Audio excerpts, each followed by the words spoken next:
So this is the first video I'm going to be doing on a series on co-creation and manifesting, where we're going to dive deep into the ideas behind the law of attraction, our part in the co-creative process, and what are some of the tools we can use to start creating a better life for ourselves today.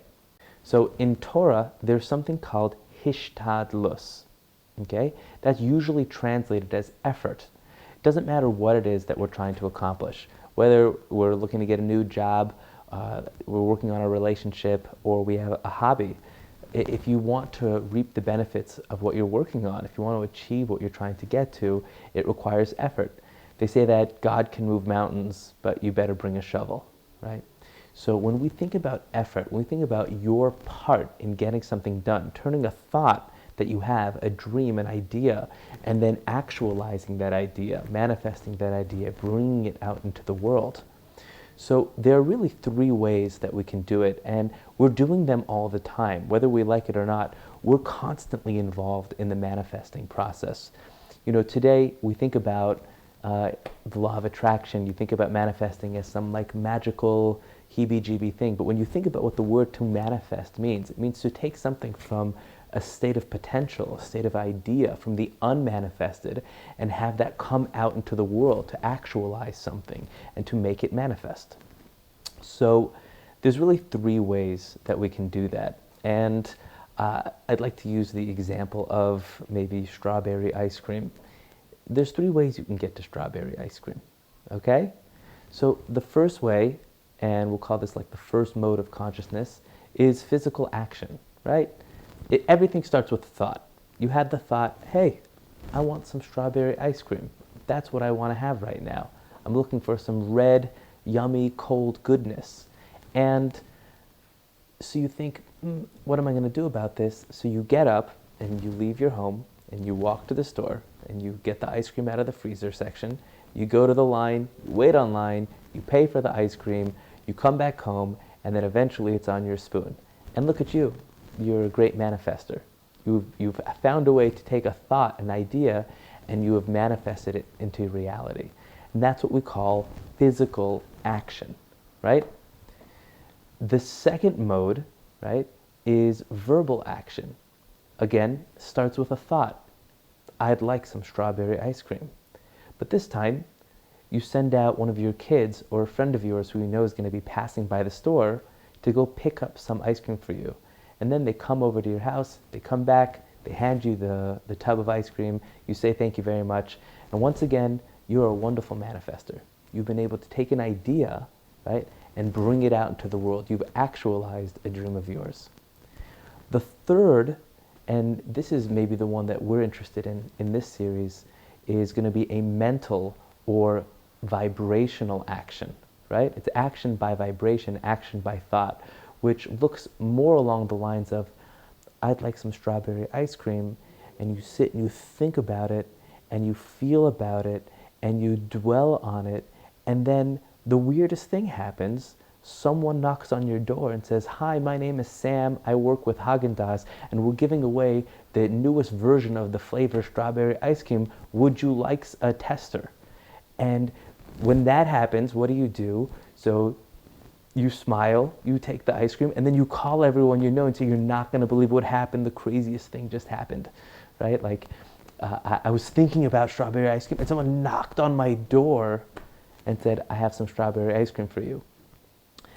That's typically what people mean when they talk about manifesting or the law of attraction, something in that realm where you haven't really done anything, and yet it certainly looks like you've gone and you've brought something into this world. You've taken an idea and it's manifested in reality because you've thought about it, felt about it, dwelled on it. We're going to talk about how to do that practically, but at least to understand the setup is there's physical action, there's verbal action, and then there's mental or vibrational action. Those are the three ways we can take something from an idea, from a thought, and bring it out into the world of reality to actualize. So now, I'm sure you're wondering, okay, so how do we do the third one more often? And yeah, it's the third one that we're interested in. But just remember, we're always doing all three. There are 2 points, that a massive, crucial paradigm shifts that are important to understand before we jump into the mechanism of how this all works and why it works. The assumption, the axioms that we have to work with as we move forward are the following, right? Number one, and this is maybe the point where many people get the idea of manifestation and co-creation wrong, which is when I say, did you manifest something? So there's an assumption that you are the one who created it. You're the full-on creator. You're the manifester. You're the doer. So the number one paradigm shift we have to make is we are not the doer. We are not the manifester. In fact, it is, whether you're calling it Hashem, God, Source, the infinite, the universe, however you're relating to the creator, right, with a capital T, capital C, right? God is the manifester, right? That which is bringing things into being is always perpetuated by the life source, by the energy of this reality. And that's the first shift that one has to make, right? If we don't make that shift, we're going to be living in ego for the rest of our lives, even if we're looking like we're creating, but it's all selfish. It's all, look what I did. That's not true. And this is going to be something that we're going to work on. There's a meditation we're going to do at the end of this video. And what that means is we have a part in the process of creation, right? Manifesting is about our role in co-creating, right?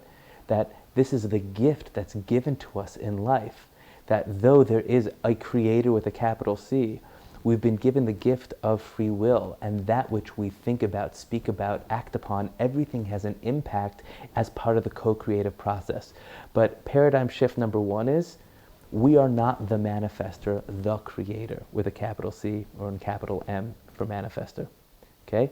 The second paradigm shift that we need to make is what is our role? So if we're not the creator, it sure looks like when I go to the bank and pull out money from the machine that I'm the one who did the actions and therefore I created the potential for there to be money in my hand.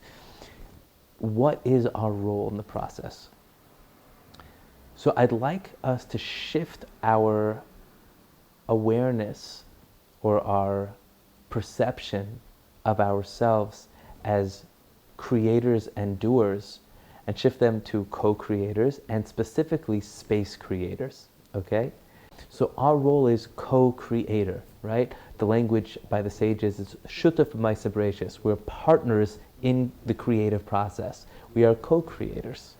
And what does it mean to be a co-creator? What is our role?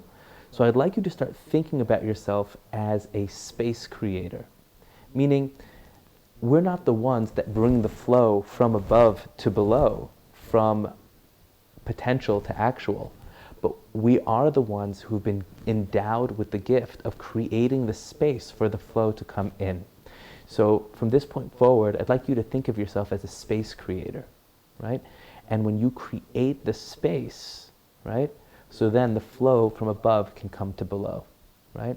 And it's really about an alignment, right? When we can align with a higher vision, with a higher vibration, with a higher ideal of who we are, with our higher self, all of those things, whether that's in thought, speech, or deed, they create a space for that to come into our lives. So paradigm shift number one is we're actually not the ones doing the manifesting, and we're not the ones doing the doing. But we are the ones creating the space for the doing to come through, and that's the gift that we've been given. This is actually the core idea behind the Shabbos, behind the Sabbath, right? Once a week, we take a day fully off and we don't do any creative acts. Why?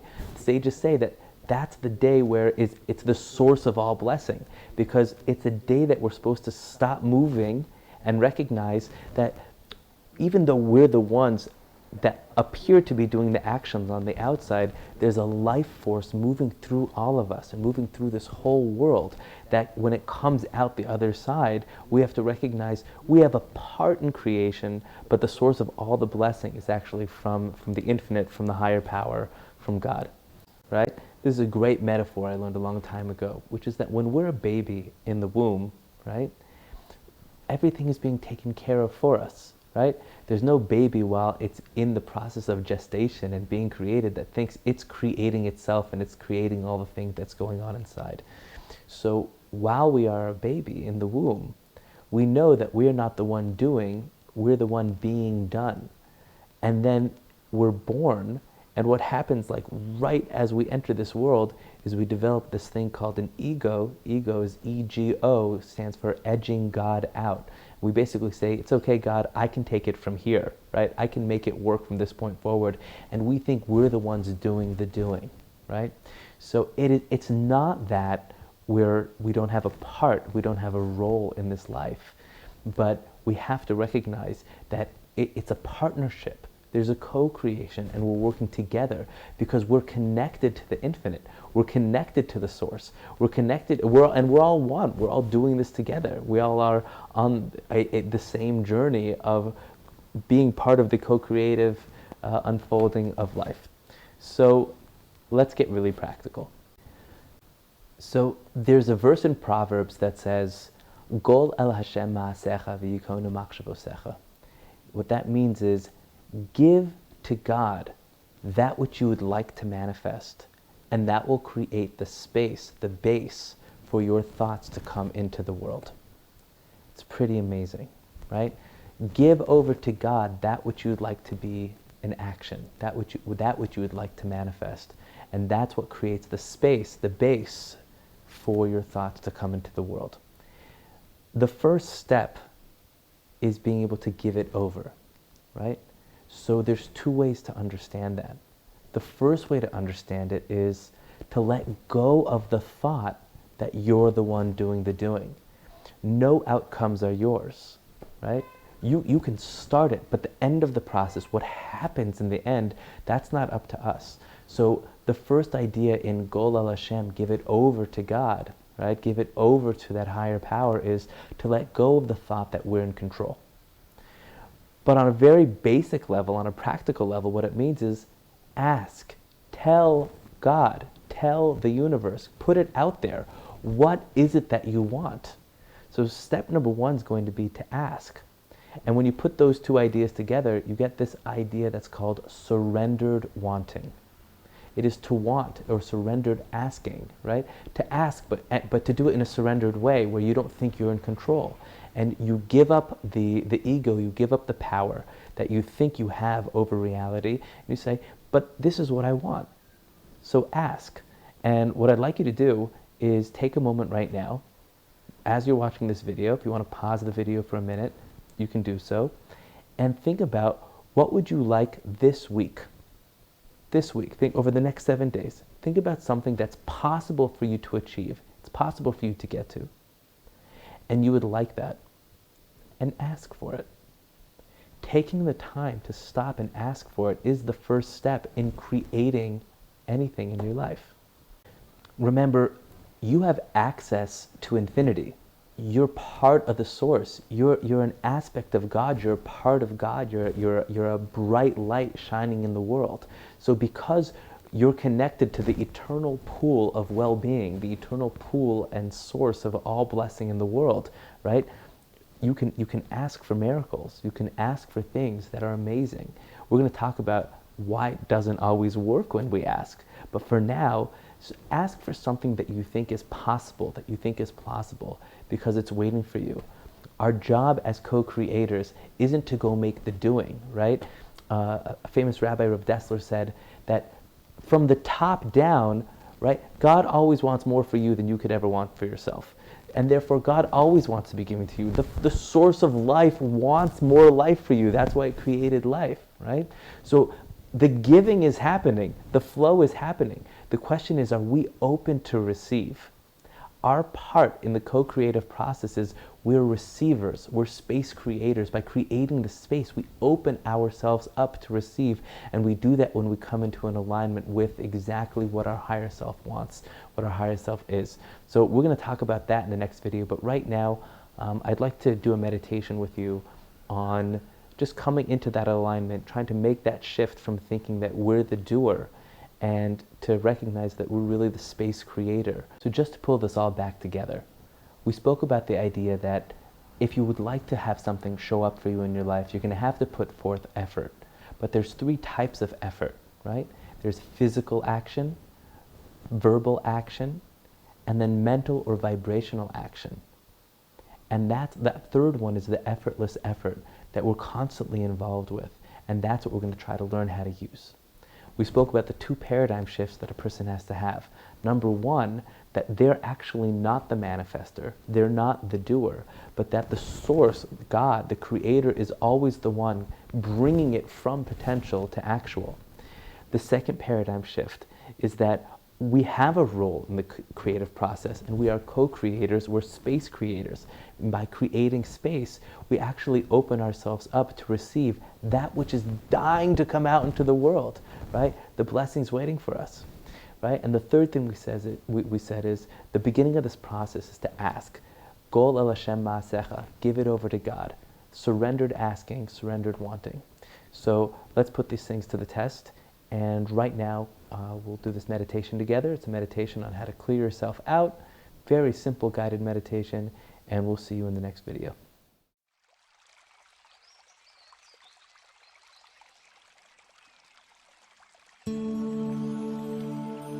Find a comfortable sitting position. Close your eyes.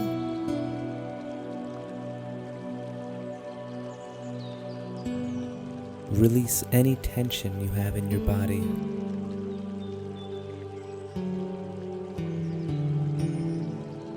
And take a deep breath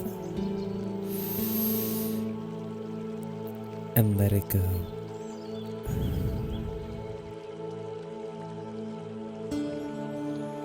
Deep breath in and let it go. Breathe in, breathe out,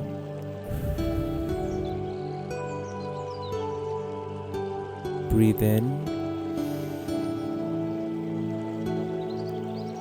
breathe out,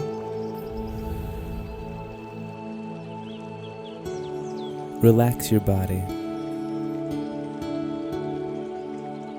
and let your breathing return to normal.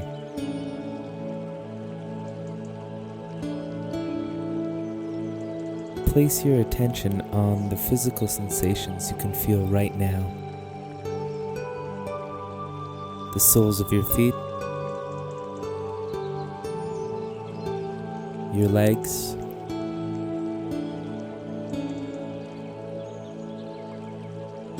feel the sensation of what you're sitting on right now.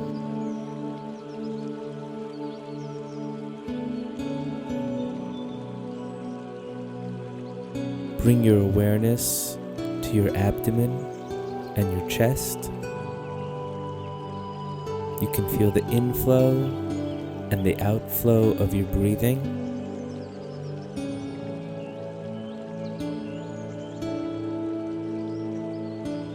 Now bring your awareness up your neck,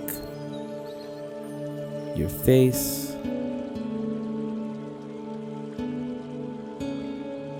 and all the way to the top of your head.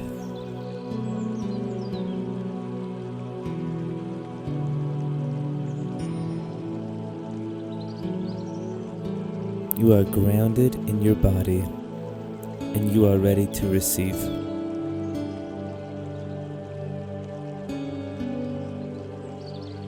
You are connected to infinity.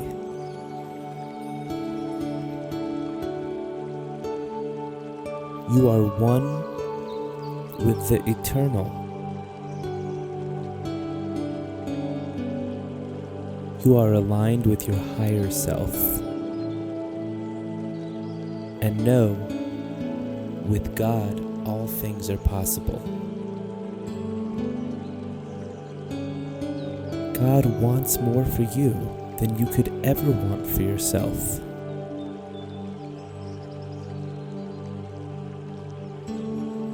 You have the capacity to receive endless blessing. You are worthy of receiving love, joy, and peace. You deserve to feel good and be happy right now.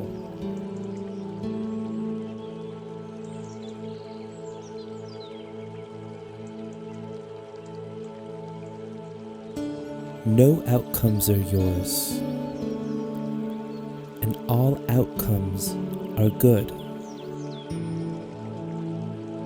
You are being guided towards your highest good.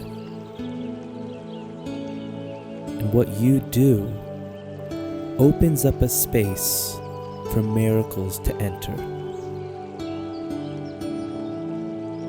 What you say opens a pathway for blessing.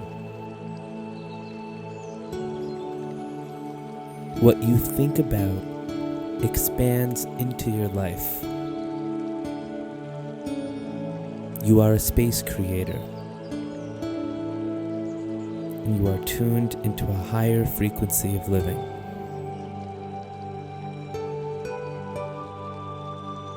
Empty yourself out from ego and create space for love to enter your life.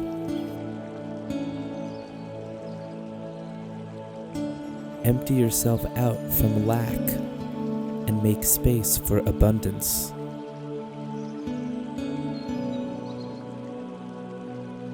Empty yourself out from neediness and find space for the fullness of life. You are a co-creator of your life. All things are possible. God is waiting for you to ask. You don't have to know how, where, when, or who. You just need to know what and why.